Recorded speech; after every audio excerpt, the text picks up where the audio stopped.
زمانہ جاہلیت میں بہت مظلوم تھی عورت، ستم مردوں کا اس پر عام تھا، محکوم تھی عورت۔ وہ مردوں کے دلوں کی خواہشوں کا ایک کھلونا تھا، تماشائی تھے سارے مرد، عورت ایک تماشا تھی۔ نہ تھی سوسائٹی میں اس کی عزت، ہاں یہی سچ ہے، درندے لوٹتے تھے اس کی عصمت، ہاں یہی سچ ہے۔ اسے ناپاک اور منحوس ہر لمحہ سمجھتے تھے، وہ کمتر عورتوں کو مردوں کو اعلیٰ سمجھتے تھے۔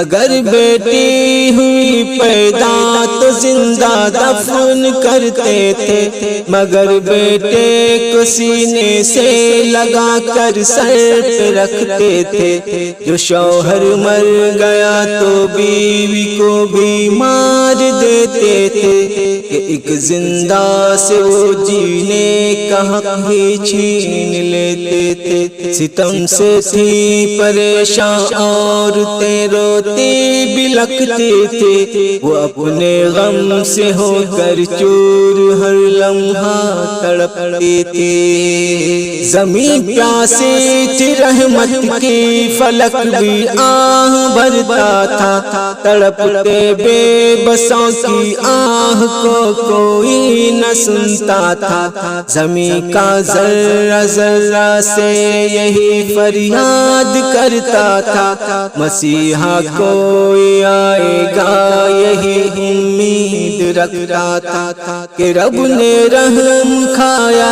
اور رخ حالات کو بدلا، مسیحا بے بسوں کا دور کے ہمدرد کو بھیجا۔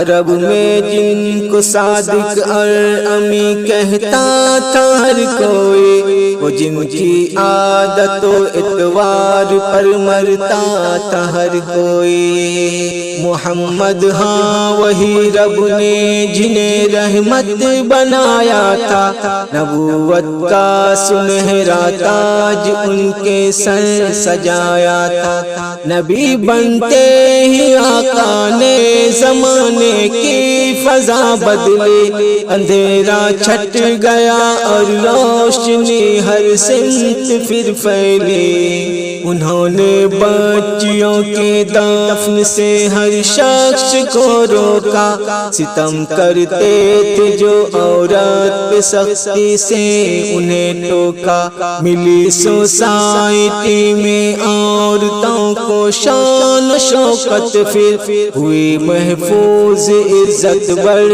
گئی یوں قدر و قیمت، پھر دیا پردے میں رہنے کا انہوں نے حکم عورت کو، کہ ایسا کر کے وہ محفوظ رکھے اپنی عزت کو۔ نبی کے دین پر چل کر بلندی پر وہ جا پہنچی، وہ برتر ہو گئی دنیا میں جو بدتر سے بدتر تھے۔ نبی کے دین میں ہی عورتوں کی اصل عزت ہے، اسی میں دونوں عالم کی بھلائی خیر و برکت ہے۔